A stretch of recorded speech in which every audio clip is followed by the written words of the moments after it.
4 eggs. One of the brood is starting to hatch. However, it is not the young reed warbler. 2-week nest. Now the young cuckoo hatches. As the first of the brood, the reed warbler did not notice the trick, and now feeds us again. It must push the egg above the edge of the nest. It is a big effort.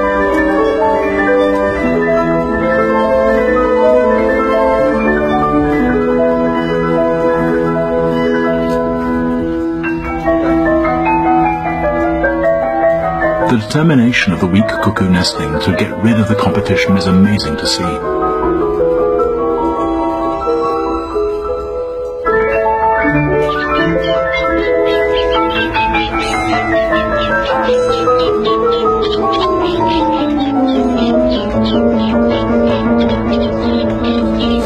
After a few hours, it has another go.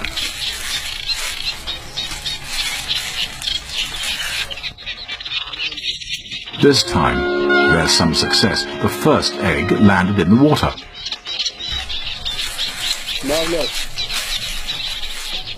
When it throws out the second egg, the cuckoo almost follows it out of the nest itself. Now, for the last one. Alone at last. The ever-open, bright red beak and the constant peeping from the cuckoo prompts the reed warblers to bring it food without a break. Now all the insects and spiders end up in its beak. Eggs do end up hatching. My goodness, good afternoon to you too. That's some cold-blooded Sparta madness right there.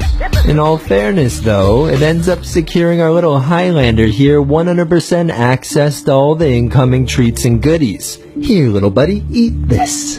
And if only the foster care chose not to sit idly by while all this mayhem unfolded, maybe, just maybe we could have avoided a total meltdown. Well, now they get to raise a little devil child to independence, which means it's gonna get big. Like really big. Like really big. Cuckoo reaches its adult size in just 2 weeks.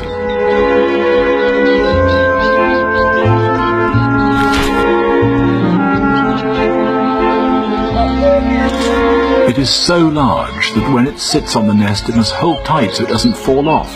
Although the cuckoo is by now much bigger than the reed warblers, they still treat it as if it's one of their own nestlings.